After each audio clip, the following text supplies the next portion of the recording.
Hello students. तो देखिए, जो हमने मिरर फार्मूला पढ़ा था कि 1/v plus 1/u equal to 1/f, और मैग्नीफिकेशन जो y कोऑर्डिनेट का रेशियो है उसको मैग्नीफिकेशन कहते हैं। और उसका हमने फार्मूला पढ़ा था कि y कोऑर्डिनेट का रेशियो किसके बराबर होता है, माइनस ऑफ v/u। इन दोनों का मैं डेरिवेशन आपको करके दिखाता हूँ, क्योंकि डेरिवेशन कई बार बोर्ड एग्जाम में पूछ लिए जाते हैं, इसलिए आपको ये डेरिवेशन आने चाहिए। तो मैं आपको पहले mirror formula 1/v plus 1/u equal to 1/f का डेरिवेशन करता हूँ, फिर मैं मैग्नीफिकेशन वाले का डेरिवेशन करूँगा। तो सुनिए, तो मान लीजिए ये आपका एक कॉनकेव मिरर है, और कॉनकेव मिरर में जो हम अपर्चर यूज करते हैं वो बहुत स्मॉल अपर्चर यूज करते हैं। कारण क्या है, क्योंकि अपर्चर अगर स्मॉल होगा तो एंगल ऑफ इंसिडेंस स्मॉल होंगे और हमारा पैरेक्शियल वाला अजम्पशन वैलिड रहेगा। और ये है हमारी, मान लेते हैं, प्रिंसिपल एक्सेस। अब मान लेते हैं बेटा कि यहाँ एक ऑब्जेक्ट है, और मान लेते हैं यहाँ उस ऑब्जेक्ट का इमेज बना। तो हुआ क्या होगा, यहाँ से ऐसे रे गया होगा, और ये रे रिफ्लेक्ट होकर आया होगा, और ये रे यहाँ से कट करके गया होगा। और यहाँ मान लेते हैं हम, ये है इसका लेट से सेंटर ऑफ कर्वेचर, और जो नॉर्मल बना होगा मैं उस नॉर्मल को ड्रॉ कर लेता हूँ। मैं मान लेता हूँ इस तरह से ये नॉर्मल बना होगा, दिस इज द नॉर्मल। मैं मान लेता हूं बेटा कि ये एंगल आपका अल्फा है, और इस एंगल को मैं मान लेता हूं बीटा।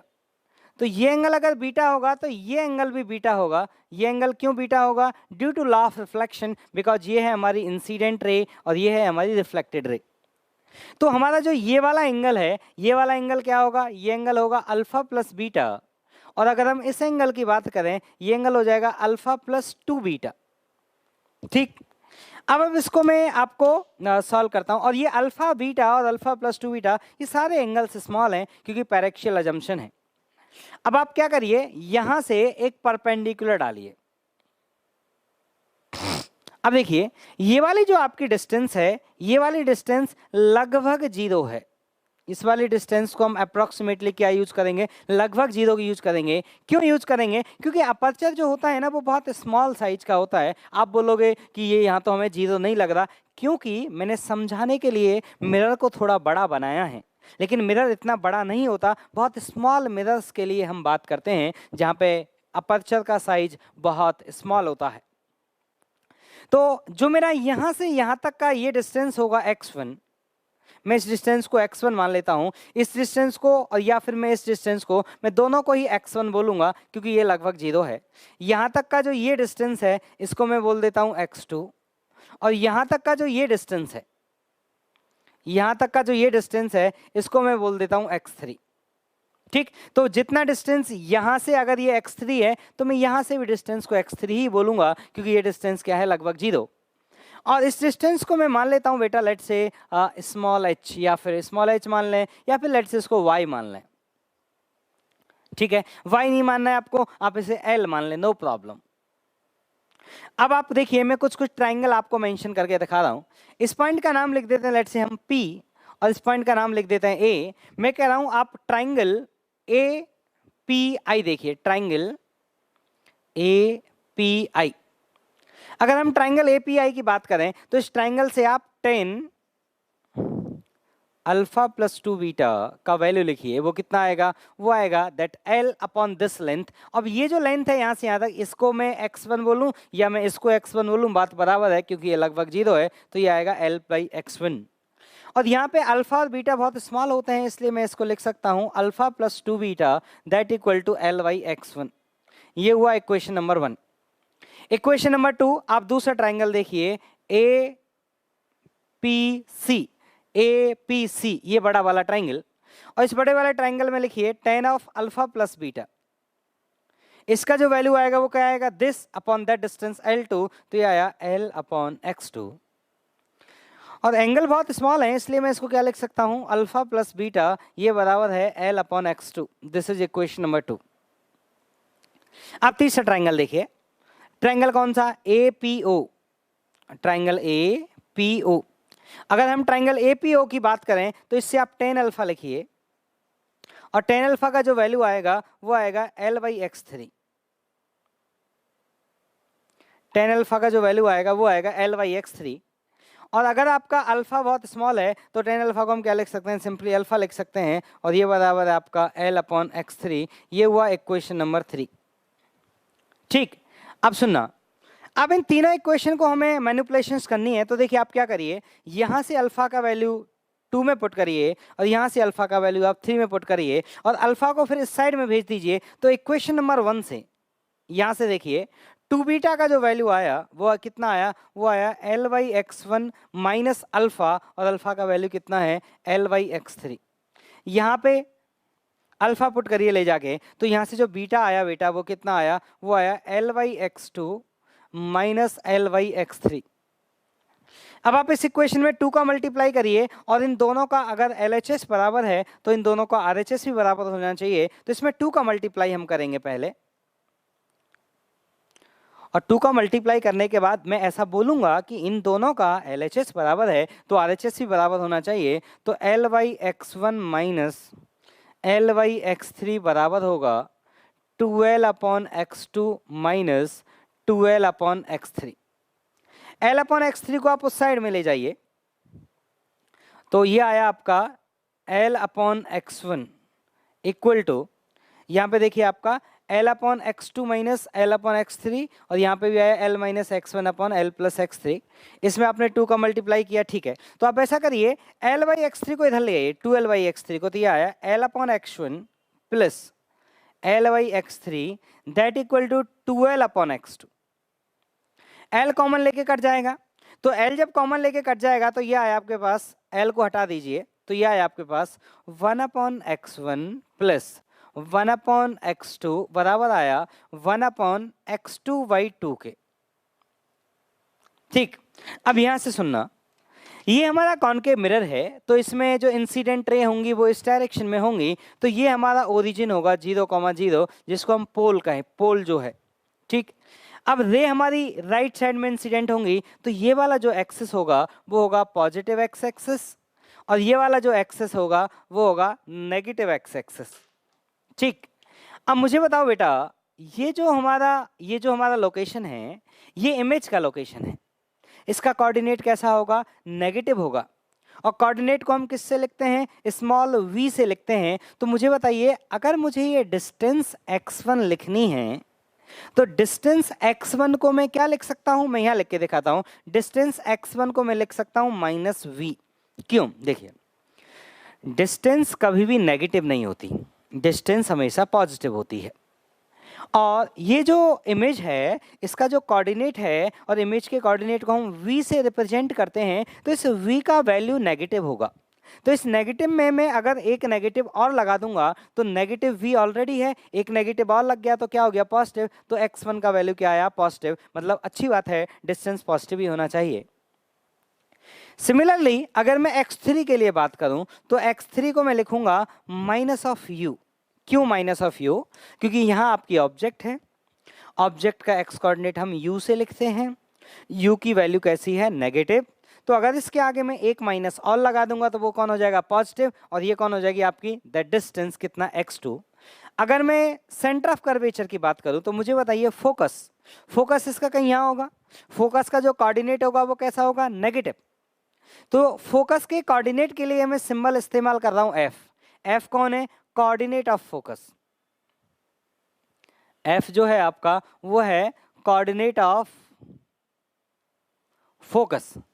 तो मैं क्या कर सकता हूं, x2 जो है उसको मैं लिख सकता हूं -2f। क्यों लिख सकता हूं, समझना, f हमारा फोकस का कोऑर्डिनेट है और सेंटर ऑफ कर्वेचर उसके डबल पर होता है, तो सेंटर ऑफ कर्वेचर का कोऑर्डिनेट होगा 2f, लेकिन f नेगेटिव है इसलिए उसमें एक माइनस मुझे लगाना पड़ेगा। तो -2f हो जाएगा मेरा पॉजिटिव, और ये हो जाएगा सेंटर ऑफ कर्वेचर का डिस्टेंस, जिसको मैंने क्या माना है, x2। अब यहां से देखो, अब यहां से आप वैल्यू पुट कर दीजिए, तो x1 का वैल्यू कितना है बेटा, -v, x2 का वैल्यू कितना है बेटा, -u, और x2/2 का वैल्यू कितना है बेटा, -f। तो ये हमारा फॉर्मूला डिराइव होकर आ गया 1/v + 1/u = 1/f। तो ये फॉर्मूला याद होना चाहिए, और ये फॉर्मूला मैंने कॉनकेव मिरर की हेल्प से डिराइव किया। आप चाहें तो इसे कॉन्वेक्स मिरर की हेल्प से भी डिराइव कर सकते हैं। और ये मैंने हेल्प ली है कॉनकेव मिरर की, लेकिन ये जनरल फॉर्मूला है, ये हमेशा एप्लीकेबल है, दिस इज जनरल। ठीक, अब बात करते हैं मैग्निफिकेशन की। जो वाई कोऑर्डिनेट का रेशियो है तो वो कैसे आएगा, देखिए। तो आप इसको लिख लें सभी लोग, बोर्ड में जब आप लिखें तो यहाँ पे बड़े अच्छे से लिखेंगे, this triangle and this taking tan alpha, ऐसे वर्डिंग भी वहां लिखनी होगी। ठीक है, अब सुनना, अब मैं आपको जो मैग्निफिकेशन है उसका डेरिवेशन करके दिखाता हूं, मैग्निफिकेशन का। तो देखिए, मैग्निफिकेशन में जो हमारा वाई कोऑर्डिनेट का रेशियो है, उस रेशियो को हम मैग्निफिकेशन कहते हैं। तो कैसे वो आएगा मैं सॉल्व करूंगा पूरा, देखना ध्यान से। तो फिर से सुनिए, तो मान लेते हैं ये हमारा कॉनकेव मिरर है, this is our concave mirror and this is principal axis, and let's say this is the location of object, this is the location of object, this is object। और मैं कह रहा हूं बेटा मान लो ये ऑब्जेक्ट है, और मैं मान लेता हूं कि लेट्स से यहां इसका इमेज बन रहा है आई। ठीक, इसका मतलब ऑब्जेक्ट से निकलने वाली रे जो पोल पर आई होगी, ये आफ्टर रिफ्लेक्शन इमेज से पास करेगी, और इमेज का जो ये कोऑर्डिनेट है, this is the x coordinate of image and this is the x coordinate of object, x coordinate of object and x coordinate of image. Similar कहानी जो हमने अभी माना था, ऐसा करते हैं, इस वाली डिस्टेंस को मान लेते हैं लेट्स से L1, इस डिस्टेंस को मान लेते हैं लेट्स से L2, और ये वाला जो डिस्टेंस है यहां से यहां तक, इसको मान लेते हैं x1, और इस डिस्टेंस को यहां से यहां तक मान लेते हैं x2। अब एक चीज आप जानते हैं कि ये रिफ्लेक्शन हुआ है, अगर ये एंगल अल्फा होगा तो ये एंगल भी अल्फा होगा। अब दोनों ट्राइंगल से टेन अल्फा का वैल्यू लिखिए, ऊपर वाले ट्राइंगल से टेन अल्फा लिखेंगे वो आएगा L1 अपॉन x2, और नीचे वाले ट्राइंगल से टेन अल्फा लिखेंगे वो आएगा L2 बाई x1। अब हमें इनको कोऑर्डिनेट के टर्म्स में मैनिपुलेट करना है। तो देखिए, पहली बात, x2 जो है वो ऑब्जेक्ट का डिस्टेंस है, और ऑब्जेक्ट का जो कोऑर्डिनेट होगा वो कैसा होगा, नेगेटिव होगा। इसका मतलब माइनस ऑफ u एक पॉजिटिव नंबर आएगा, और वो कौन होगा, डिस्टेंस, मतलब x2। ये जो है x1, ये इमेज का डिस्टेंस है, इमेज का जो कोऑर्डिनेट आएगा वो नेगेटिव आएगा, मतलब माइनस ऑफ v क्या आएगा आपका, पॉजिटिव आएगा, और माइनस ऑफ v किसके बराबर होगा, उसका डिस्टेंस x1। अगर हम इसकी बात करें L1, तो इसका जो ऑब्जेक्ट का y कोऑर्डिनेट आएगा वो पॉजिटिव आएगा, जिसको हम HI लिखते हैं, उसको सिंपली प्लस L1 लिखा जा सकता है, क्योंकि y कोऑर्डिनेट उसका कैसा है, पॉजिटिव। यह हमारी इमेज है, सॉरी ऑब्जेक्ट, यह हमारी इमेज है, इमेज का y कोऑर्डिनेट कैसा है, नेगेटिव। अगर इमेज का y कोऑर्डिनेट नेगेटिव है तो इसमें अगर मैं माइनस लगाऊंगा तब जाकर ये पॉजिटिव बनेगा, और तब ये डिस्टेंस आएगा, और ये किसके बराबर है, L2। आप इसमें मैनिपुलेट यहाँ पे करिए L1 L2 को, तो L1 की क्या जगह क्या लिखा जाएगा, H ऑब्जेक्ट, L2 की जगह क्या लिखा जाएगा, minus of HI, and that equal to, sorry x2 की जगह लिखा जाएगा, x2 की जगह लिखा जाएगा माइनस ऑफ u, L2 की जगह लिखा जाएगा minus of HI, upon x1 की जगह लिखा जाएगा माइनस ऑफ v। तो यहाँ से आप देखिए HI अपॉन H0 ये बराबर है आपका minus of v by u। तो ये डेरिवेशन हुआ आपका कौन से वाले फॉर्मूले का, मैग्निफिकेशन वाले फॉर्मूले का। तो ये डेरिवेशन बोर्ड में पूछ लिए जाते हैं, आपको याद होने चाहिए। अब मैं आपको एक डेरिवेशन करके और दिखा रहा हूं, और जो डेरिवेशन मैं आपको अगला करके दिखा रहा हूं उसको बोर्ड में नहीं करना है, बोर्ड में करेंगे तो वो सीधा काटेगा, 0 नंबर मिलेगा, एकदम 0, एग्जैक्ट 0। अभी जो अगला मैं डेरिवेशन करने जा रहा हूं, उस डेरिवेशन करने का मेरा पर्पज इतना है कि आपको एक स्टेटमेंट पर भरोसा होना चाहिए, और वो स्टेटमेंट है प्रिंसिपल ऑफ लीस्ट टाइम, कि जब रे ऑब्जेक्ट से चलती हैं, और जब रे किसी एक पॉइंट से चलती हैं, जैसे ऑब्जेक्ट से चलती हैं और इमेज तक पहुंचती हैं, तो ये रे उस रास्ते से चलकर जाती हैं जिस रास्ते में टाइम मिनिमम होता है। और पूरे ज्योमेट्रिकल ऑप्टिक्स वाले चैप्टर का जब मैंने I इक्वल टू R वाला डेरिवेशन किया था, तब आपको मैंने बताया था कि ज्योमेट्रिकल ऑप्टिक्स के चैप्टर को अगर एक लाइन में बोला जाए, उस एक लाइन में ये पूरा चैप्टर अगर खत्म हो जाए, तो वो लाइन होगी कि लाइट उस रास्ते से चलती है जिस रास्ते में टाइम मिनिमम लगता है। मतलब इस पूरे चैप्टर में अगर कोई थ्योरम अगर हम बोले तो this is the one law, this is one theorem, this is only one theorem, and that theorem is principle of least time, या that is only one law इसको थ्योरम नहीं बोलेंगे, लॉ बोलेंगे, क्योंकि थ्योरम्स के प्रूफ होते हैं और लॉज के प्रूफ नहीं होते हैं। तो हम इसको बोलेंगे, तो पूरे ज्योमेट्रिकल ऑप्टिक्स चैप्टर के लिए अगर एक लॉ कहा जाए तो सिर्फ एक लॉ जो है वो है प्रिंसिपल ऑफ लीस्ट टाइम। और इसी एक लॉ के कंसिक्वेंस हैं। जब मैंने I इक्वल टू आर का डेरिवेशन किया था तब मैंने इसी बात को यूज किया था कि टाइम मिनिमम आना चाहिए, और इस लाइन का कंसिक्वेंस हमें पता चला था कि I इक्वल टू आर था। फिर से मैं इसी लाइन को यूज करूंगा और इस लाइन के कंसिक्वेंस होंगे कौन, ये फॉर्मूले, कौन सा, एक तो ये वाला फॉर्मूला और एक mirror formula. These are the consequence, ये कंसिक्वेंस हैं। किस लाइन के कंसिक्वेंस हैं? प्रिंसिपल ऑफ लीस्ट टाइम, इस लॉ के कंसिक्वेंस हैं। जैसे आपने थ्योरम पढ़ी थी और थ्योरम की कोरोलरीज होती थी, तो कोरोलरीज अपना कोई अलग से एग्जिस्टेंस नहीं रखती।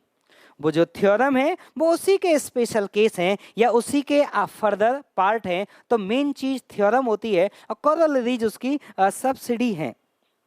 ठीक है, तो डेरिवेशन का पर्पज बस इतना है कि आपको इस बात पर भरोसा हो कि प्रिंसिपल ऑफ लीस्ट टाइम यही एक फंडामेंटल चीज है, बाकी सब इसकी कोरोलरीज है, बाकी सब इसी एक चीज के कंसिक्वेंस हैं। सुनिएगा,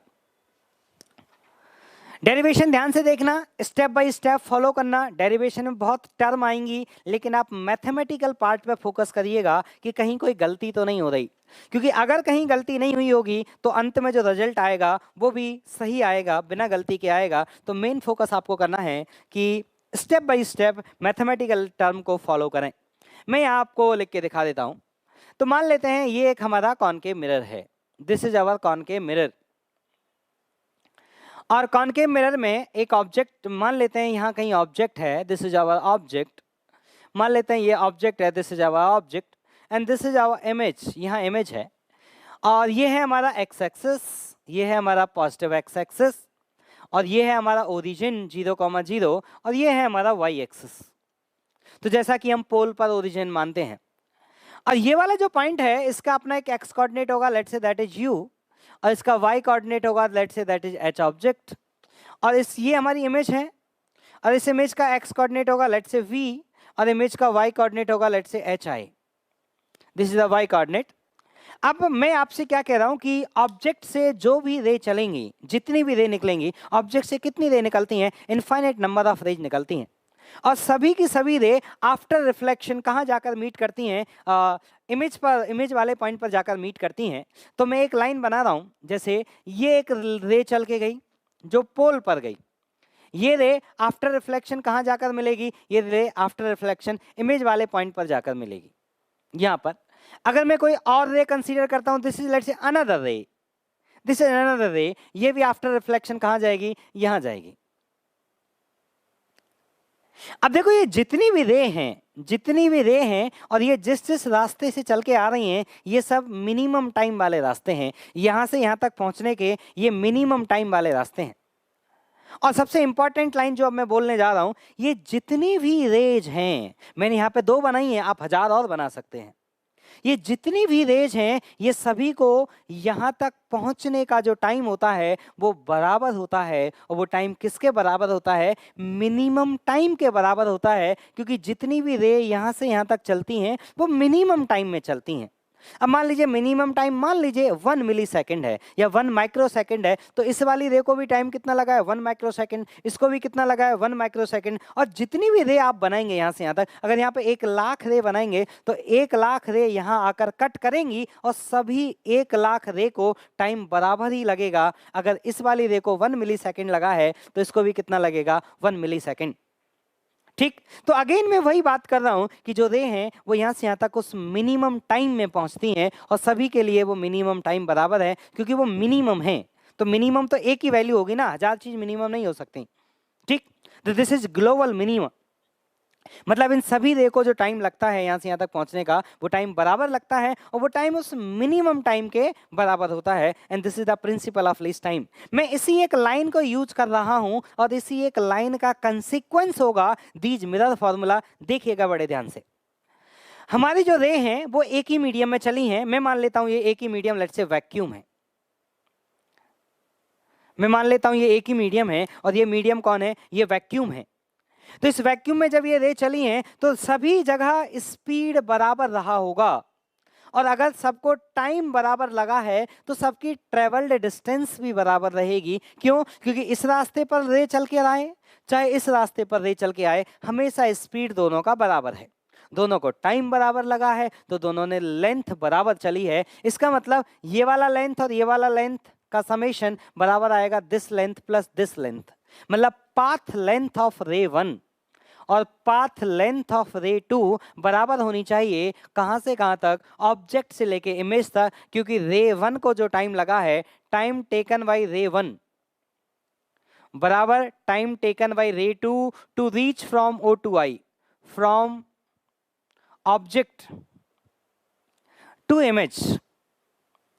अब देखिएगा, मैंने प्रिंसिपल ऑफ लीस्ट टाइम को मैं यूज कर रहा हूं। अब मैं कहीं पे भी और कोई शब्द इस्तेमाल नहीं करूंगा, सिर्फ इसी चीज को यूज करेंगे, अप्रॉक्सीमेशन इस्तेमाल करेंगे और अंत में हमारे सामने एक रिजल्ट होगा और वो रिजल्ट होगा वही मिरर फॉर्मूला। अब रिजल्ट सुनना बड़े ध्यान से।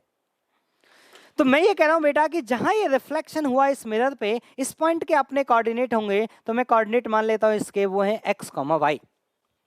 तो आपकी जो रे नंबर 1 है, उस रे नंबर 1 ने रिफ्लेक्शन किया और जिस जगह पर रिफ्लेक्शन किया उसके कुछ कोऑर्डिनेट होंगे। मैंने मान लिया कोऑर्डिनेट कौन है? x, y। एक बात अच्छे से याद रहे कि हमारा अपर्चर स्मॉल होता है। तो अगर हमारा अपर्चर स्मॉल होता है तो जो हमारा x होगा वो बहुत छोटा होगा u के कंपैरिजन में, हमारा x छोटा होगा, बहुत छोटा होगा v के कंपैरिजन में, x बहुत छोटा होगा रेडियस के कंपैरिजन में। ये मेरा स्फेरिकल सरफेस है। ये कैसा सरफेस है? Spherical surface. और ये मिरर कैसा है? ये स्फेरिकल मिरर है और इसके रेडियस का कुछ वैल्यू आएगा। तो इसके रेडियस का जो वैल्यू आएगा, तो रेडियस के लिए मैं मैग्नीट्यूड के लिए सिंबल इस्तेमाल करूंगा मॉड r। मैंने मॉड इसलिए इस्तेमाल किया है जिससे आपके दिमाग में प्लस माइनस का कंफ्यूजन ही ना रहे। मैं ये इस्तेमाल कर रहा हूं, this is the radius, this is the length of radius. ये कौन है आपका? ये है लेंथ ऑफ रेडियस। ठीक है बेटा, अब सुनिएगा। अब मैं यहां लिख रहा हूं डेरिवेशन, ध्यान से देखें। तो पहले मैं रे 1 के लिए लिखता हूं। तो मुझे बताइए, मैथमेटिक्स में आप पढ़ते हैं डिस्टेंस फॉर्मूला, किन्हीं भी दो पॉइंट के बीच का डिस्टेंस कैसे लिखते हैं? Root of x1 minus x2 का square plus y1 minus y2 का स्क्वायर। तो मैं यहां से यहां तक लिखूंगा, सिमिलर फॉर्मूला में इस्तेमाल करूंगा। ये आया u माइनस x का square plus h of object minus y का स्क्वायर का रूट, प्लस ये लेंथ हुआ यहां से लेके यहां तक। अब अगला लेंथ लिखना है यहां से यहां तक, वो आएगा प्लस, ये थोड़ा सीधा लिखते हैं, ये आया हमारा u माइनस एक्स का square plus v minus Y का square, sorry h object minus y का स्क्वायर प्लस ये डिस्टेंस जो लिखा मैंने यहां से यहां तक लिखा। अब मैं यहां से यहां तक लिखूंगा तो कौन आएगा? v माइनस एक्स और hi माइनस वाई। तो ये आया under root of v minus X का whole square plus hi minus Y का होल स्क्वायर। ये मेरा लेंथ हुआ रे 1 का। जितना लेंथ रे 1 का होगा उतना ही लेंथ रे 2 का होगा। और ये वाला ओरिजिन है, तो u माइनस 0 और h नॉट माइनस 0। तो ये वाला जो डिस्टेंस आएगा आपका, वो आएगा under root of u square plus h not square plus under root of v square plus hi square. ठीक, अब सुनना ध्यान से। अब यहां पे मैं ये बोलूंगा, आप ऐसा करिए, इस स्क्वायर को ओपन करते हैं।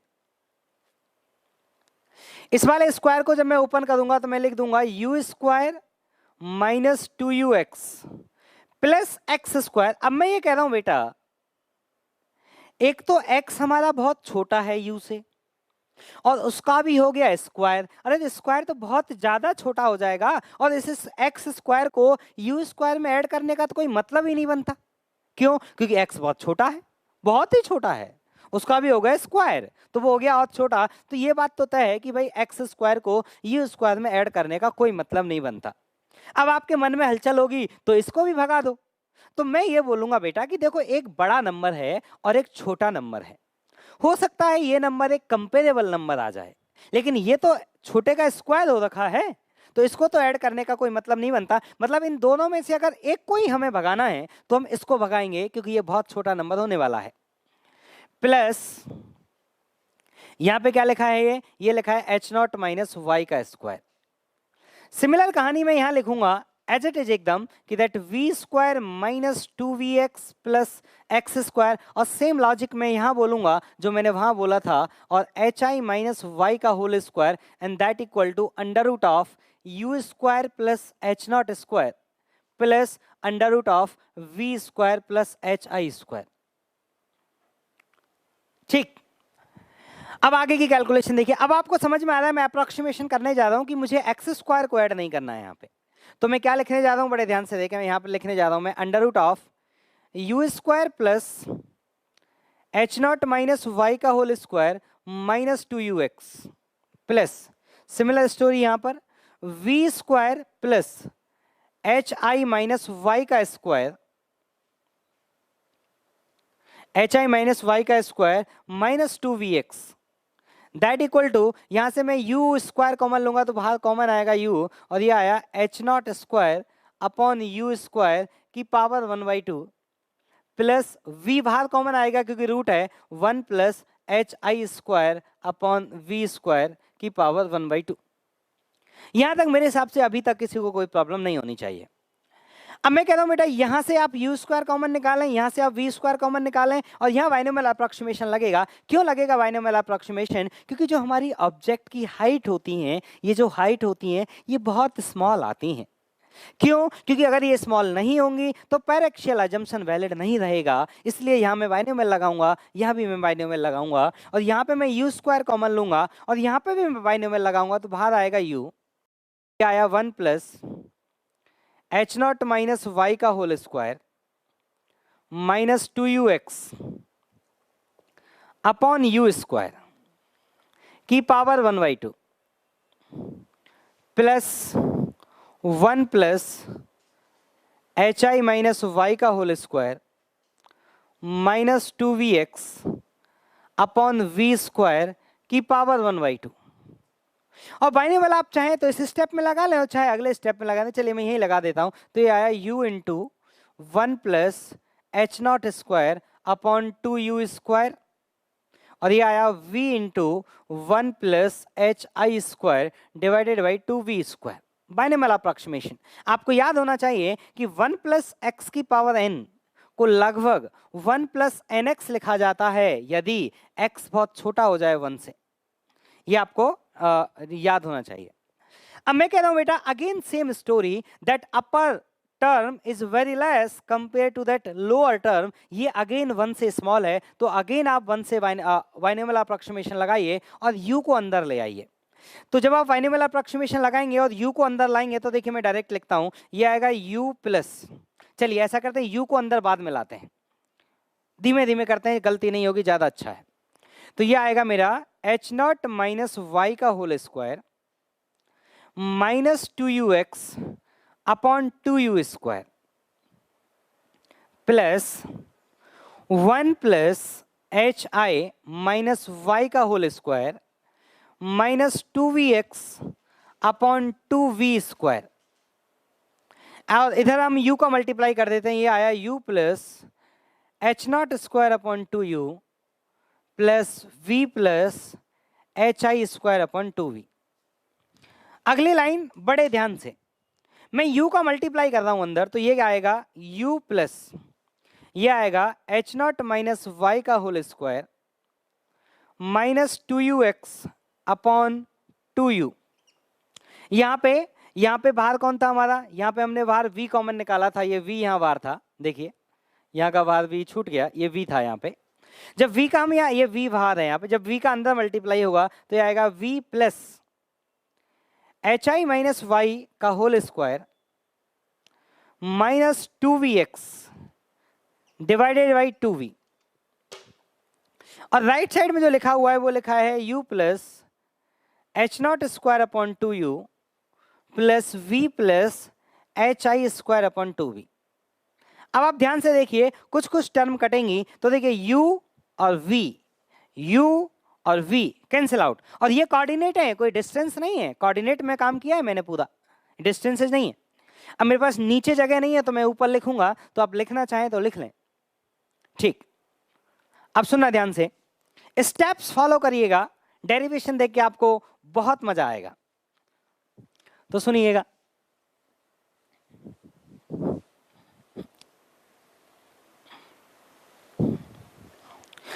अब फर्दर सुने बेटा, अब ऐसा करते हैं, मैं इस स्क्वायर को ओपन कर रहा हूं।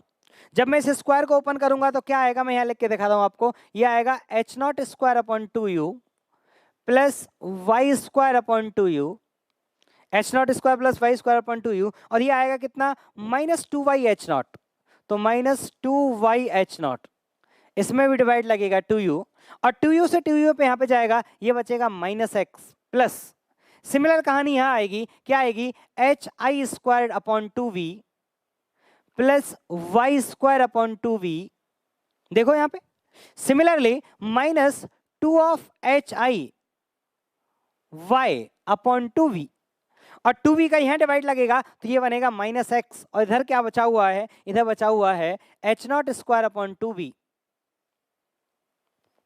H not square upon 2u plus H I square upon 2v।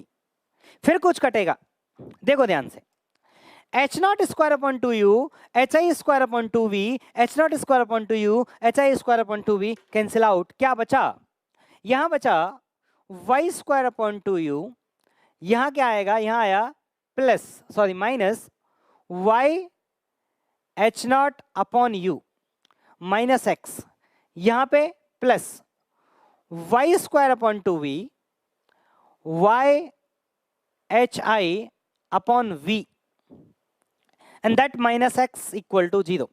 अब बड़े ध्यान से देखिएगा, अब मैं आपसे ये कह रहा हूं बेटा, आप ऐसा करिए कि जो ये वाई स्क्वायर वाली टर्म है, आप इसको ऐसे लिख लीजिए, Y square upon 2u plus Y square upon 2v minus 2x, फिर है आपका plus y of H not upon U plus H I upon V that equal to 0। ठीक, अब मैं नीचे की चीज भगा रहा हूं क्योंकि मुझे जगह चाहिए लिखने को। अब आपका जो ये मिरर था, जो ये स्फेरिकल मिरर था, ये एक स्फीयर था, और इस स्फीयर का सेंटर यहां था, स्फीयर का सेंटर था नेगेटिव में, तो आपको सर्कल की इक्वेशन लिखना आना चाहिए। सर्कल की इक्वेशन में लिख के दिखा दूं आपको, ये आएगा x, इसका कोऑर्डिनेट क्या आएगा, नेगेटिव, और अगर इसके रेडियस का मैग्नीट्यूड मॉड r है तो इसके कोऑर्डिनेट होंगे minus of mod r comma 0। ठीक, अब सर्कल की इक्वेशन क्या होती है, x माइनस x1 का square plus y minus y1 का square equal to r square, और वो सेंटर के कोऑर्डिनेट होते हैं, ये सेंटर का कोऑर्डिनेट है, तो ये आएगा x प्लस मॉड r का whole square plus y square and that equal to mod r का होल स्क्वायर। मॉड में इसलिए इस्तेमाल कर रहा हूं क्योंकि प्लस माइनस का कंफ्यूजन आपके लिए नहीं रहे। अब मैं कह रहा हूं बेटा इस स्क्वायर को खोलो एक बार, तो ये आएगा X square plus mod R का square plus twice of mod of R X plus Y square equal to mod of R square. Mod of R square mod of R square को cancel out करेगा, बिल्कुल cancel out करेगा, आप cancel out कर दीजिए, तो ये वाला इसको कैंसिल आउट कर देगा, और यहां पे क्या बचा आपके पास, X square plus 2 mod of R into X plus Y square equal to 0। अब मैं कह रहा हूं बेटा एक्स स्क्वायर बहुत छोटा है, इसमें इसको ऐड करने का कोई मतलब नहीं बनता। इसका मतलब ये हुआ कि वाई स्क्वायर को मैं क्या लिख सकता हूं, minus 2 mod of R into x.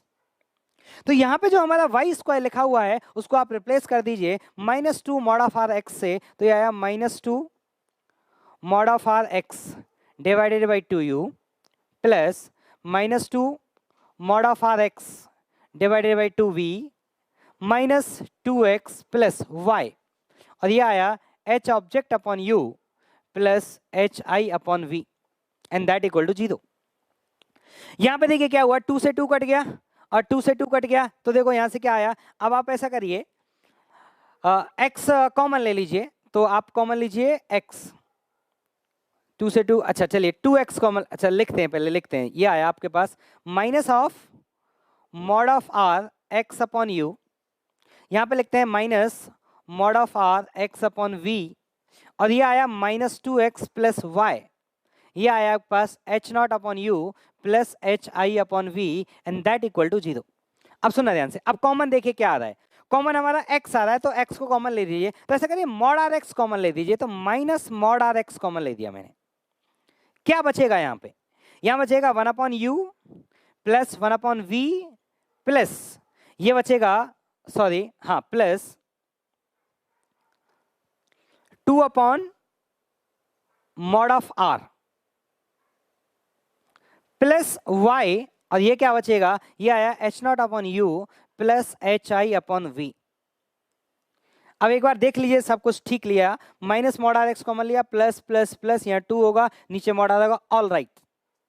अब सुनना ध्यान से, अब ये लास्ट लाइन बहुत इंपॉर्टेंट लाइन है। मैं ये कह रहा हूं कि ये वाली जो इक्वेशन है, ये वाला जो इक्वेशन है कि टाइम जो है वो सभी रे को बराबर लगेगा, टाइम जो है वो सभी रे को बराबर लगेगा। इसका मतलब ये हुआ कि ये वाली इक्वेशन किसी भी एक्स वाई के लिए फॉलो होनी चाहिए। मतलब चाहे हमारी रे इस पॉइंट से रिफ्लेक्शन ले, चाहे हमारी रे इस पॉइंट से रिफ्लेक्शन ले, चाहे हमारी रे इस पॉइंट से रिफ्लेक्शन ले, और चाहे हमारी रे इस पॉइंट से रिफ्लेक्शन ले, सभी के लिए ये इक्वेशन फॉलो होनी चाहिए। क्योंकि मैंने क्या लिखा था, क्योंकि टाइम आपस में क्या होगा, बराबर, मैंने ये लिखा था। तो जितना टाइम इस रे को लगेगा उतना ही टाइम उस किसी भी रे को लगेगा जो किसी भी एक्स कॉमा वाई से रिफ्लेक्ट हुई है। मतलब this equation must be valid for any pair of X comma Y. और ये तभी संभव है कब, जब ये वाला बॉक्स क्या हो, 0, और ये वाला बॉक्स क्या हो, 0। तो देखिए, इसको मैं हटा रहा हूं, जिसको लिखना है वो लिख ले। तो आपको जो चाहिए था वो आपको मिल गया। देखिए, आप क्या चाहते हैं, this equation must satisfy for the all pairs of X comma Y. तो आपके लिए क्या होना चाहिए कि 1 upon V plus 1 upon U plus 2 upon mod R must be equal to 0 and both simultaneous होने चाहिए, and that H not upon U plus H I upon V is equal to 0। ये दोनों इक्वेशन साइमल्टेनियस सेटिस्फाई करेंगी। ऐसा कभी हो ही नहीं सकता कि ये सेटिस्फाई करे और ये सेटिस्फाई ना करे, क्योंकि ये इक्वेशन तभी सेटिस्फाई करेगी सभी एक्स वाई के लिए जब ये बॉक्स, ये ब्रैकेट और ये ब्रैकेट दोनों एक साथ 0 हो। तो देखिए यहां से क्या है, अब देखिए, अगर मान लीजिए मैं ऐसे बोलता हूं कि जो मेरा एफ है, this is the coordinate of focus. अगर मेरा जो एफ है वो है कोऑर्डिनेट ऑफ फोकस, तो मुझे बताइए मॉड आर की जो वैल्यू होगी उसको मैं क्या लिख सकता हूं, 2f, और इसमें लगा देते हैं माइनस, क्योंकि देखो f नेगेटिव होगा, इसका f नेगेटिव होगा तो 2f उसका डबल मैग्नीट्यूड हो गया, और मॉड r एक पॉजिटिव नंबर है तो f में मुझे आगे लगाना पड़ेगा एक माइनस। तो देखिए यहाँ पे क्या आया आपके पास, ये आया 1 upon V plus 1 upon U plus 2 upon mod of R कितना आया, माइनस 2f, ये कितना आना चाहिए, 0। तो देख लो ध्यान से, 1 upon p plus 1 upon U that equal to 1 upon f, your famous मेरा formula. This is a consequence of principle of least time. Again जो मेरा पर्पस था इस पूरे डेरिवेशन का, और H I upon H naught भी लिख लीजिए, that is minus of V by U. तो आपके वही मेरा फॉर्मूला आ गया। तो देखिए इस डेरिवेशन का जो मेरा पूरा पर्पस था, पर्पस बस मेरा इतना सा था कि आपको भरोसा होना चाहिए प्रिंसिपल ऑफ लीस्ट टाइम पर। पूरे चैप्टर का अगर कोई फंडामेंटल की अगर है, this is the one fundamental की of this whole geometrical optics chapter, and that is the principle of least time। और अगर आप चाहेंगे तो मैं इसी principle of least time को यूज करके मैं लेंस फॉर्मूला भी डिराइव कर सकता हूं, जो भी आप चाहेंगे। मतलब जितने भी डेरिवेशन आपने देखे हैं, जितने भी फॉर्मूले आपने देखे हैं, सभी फॉर्मूलों का जो जन्म हुआ है वो एक ही चीज से हुआ है, और सबका जन्म कहां से निकला है, प्रिंसिपल ऑफ लीस्ट टाइम। लेकिन बोर्ड में नहीं करना है, नंबर 0 मिलेंगे किया तो बस अपने तक रखना है।